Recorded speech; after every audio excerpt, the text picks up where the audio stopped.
نحمده ونصلي على رسوله الكريم۔ سنن ترمذی کی حدیث ہے، حدیث کا نمبر ہے 4307۔ حضور صلی اللہ علیہ وسلم نے فرمایا، لذتوں کو توڑنے والی موت کو کثرت سے یاد کیا کرو۔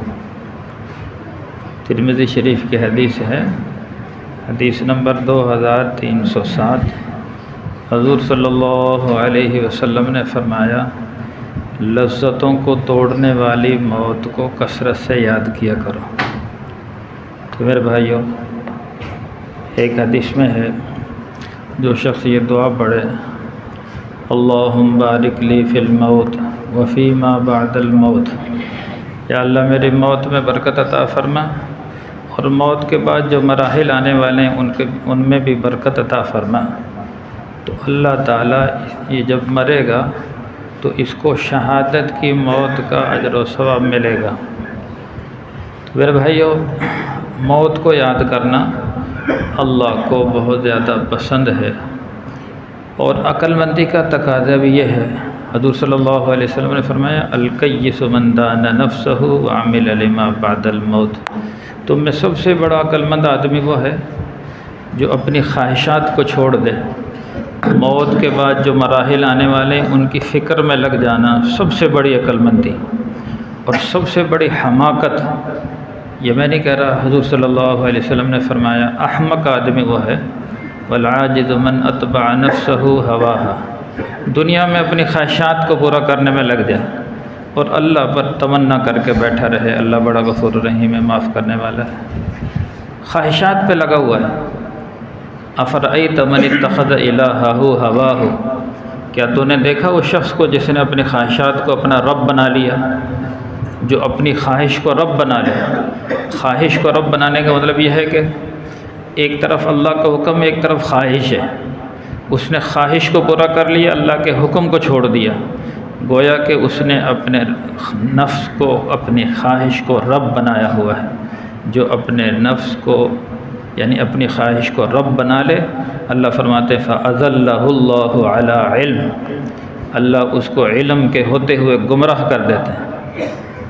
فَأَضَلَّهُ اللَّهُ عَلَىٰ عِلْمٍ وَخَتَمَ عَلَىٰ سَمْعِهِ وَقَلْبِهِ وَجَعَلَ عَلَىٰ بَصَرِهِ غِشَاوَةً، اللہ اس کے کانوں پر مہر لگا دیتے ہیں، آنکھوں پر مہر، اور آنکھوں پر پردہ ڈال دیتے ہیں، پھر اس کو ہدایت سجائی نہیں دیتی علم کے باوجود۔ تو خواہشات کو چھوڑنا یہ عقل مندی، خواہشات میں پڑنا حماقت۔ تو جس نے اپنی خواہش کو اپنا رب بنا لیا، اللہ اس کو گمراہ کر دیتے ہیں، اس کے دل پر مہر لگا دیتے ہیں۔ اس لیے میرے بھائیوں، حضور صلی اللہ علیہ وسلم نے فرمایا، خواہشات کو توڑنے والی، لذتوں کو توڑنے والی موت کو کثرت سے یاد کریں۔ اس کا ہم حضور نے فرمایا، آپس میں کثرت سے موت کا ذکر کیا کرو، تاکہ موت کے جو مراحل آنے والے ان کی فکر پیدا ہو۔ آج کسی سے موت کا ذکر کرو نا، مرنا ہے، وہ کہتے ہیں مول صاحب چھڈو، یہ جی گلا نہ کہو موت، یعنی موت کے بارے میں تو سننا گوارے نہیں کرتے، پھر مرنا ہے۔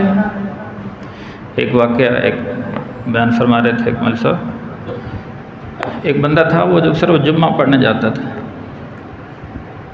تو مول صاحب نے بیان فرمایا بھی مرنا ہے، مرنے کے بعد لمبی زندگی ہے، موت آنے والی ہے، اس کی تیاری کرو۔ تو اس بندے نے جب یہ بات سنی تو رونا شروع کر دیا، اس کا رونا ہی نہ بند ہو۔ اب گھر میں آیا، رو رہا ہے، بیوی نے پوچھا خیر تو ہے، کیوں رو رہے ہو؟ ان کا آج مول صاحب نے موت کا ذکر کیا۔ ان کا پھر کیا ہوا؟ تو کہنے لگا بھی ہماری ایک فیکٹری ہے اور ایک ہی کوٹھی ہے ہمارے پاس، بیٹے 2 ہیں ہمارے، تو ہمیں اتنی فکر کرنی چاہیے 2 فیکٹریاں تو ہوں، 2 کوٹھیاں ہوں۔ یعنی اول تو انسان موت کا سوچتا ہی نہیں، اگر سوچتا ہے تو وہ دنیا ہی سوچتا کہ میں نے کیا بنایا دنیا میں، لیکن یہ نہیں سوچتا کہ مرنے کے بعد کیا بنایا۔ آج ہم یہ تو سوچتے ہیں کہ ہمارے مرنے کے بعد ہماری اولاد کا کیا بنے گا، اس کے لیے ہم مارے پھر رہے ہیں کہ اولاد کے لیے کچھ بنا جائیں، لیکن یہ نہیں سوچتے کہ اولاد کے مرنے کے بعد ان کا کیا بنے گا، موت کے بعد کی زندگی کی طرف سوچ جاتی نہیں ہے۔ وجہ کیا ہے؟ شیطان جانے نہیں دیتا۔ وہ کہتے ہیں ان ہی الا حیاتنا الدنیا، یہ دنیا کی زندگی یہی زندگی ہے، نموت و نحیا، یہی مرتے ہیں جیتے ہیں، وما نحن بمبعوثین، ہم نے اٹھنا ہی نہیں، موت کے بعد زندگی ہے ہی نہیں۔ یہ شیطان کا دھوکہ۔ جب کہ حضور صلی اللہ علیہ وسلم فرما رہے ہیں موت کو کثرت سے یاد کرو، موت کے بعد جو مراحل آنے والے ہیں ان کی فکر میں لگ جاؤ۔ موت تو آنی آنی، عقل مندی کا تقاضا یہ ہے تیاری کر کے چلے گئے، آخرت کی فکر کر کے چلے گئے۔ اگر خالی ہاتھ چلے گئے تو بڑی سخت دھلائی ہوگی، واپسی کا موقع نہیں ہے، ایک ہی چانس ہے اللہ نے دیا ہوا۔ بڑا خطرناک معاملہ میرے بھائی، آج ہم معمولی سمجھتے ہیں، خدا نہ خواستہ ہماری پکڑ ہوگی پھر کون چھڑائے گا؟ یہاں انسان پکڑا جائے سینکڑوں بندے چھڑانے آ جاتے ہیں، سینکڑوں حضرات بن جاتے ہیں، لیکن قیامت میں پکڑ ہوگی کون چھڑائے گا؟ کوئی قبر میں بھی ساتھ نہیں جا سکتا، میدان محشر میں کون چھڑائے گا؟ اعمال چھڑائیں گے، اعمال ہمارے پلے ہے نہیں، اس لیے اعمال کریں، نماز کی پابندی، ذکر۔ یہ جو دن چل رہے ہیں بڑے قیمتی دن ہیں، ان دنوں میں ایسی عبادت کرنے کا اللہ ہم سے خوش ہو جائے، ہماری دنیا بن جائے، آخرت بن جائے، اللہ عمل کی توفیق۔ الحمدللہ رب العالمین والعاقبۃ للمتقین والصلاة والسلام علی سید الانبیاء والمرسلین۔ ربنا ظلمنا انفسنا وان لم تغفر لنا وترحمنا لنكونن من الخاسرین۔ اللهم اهدنا واهد بنا واجعلنا سببا لمن اهتدى۔ اللهم بارك لنا في الموت وفيما بعد الموت۔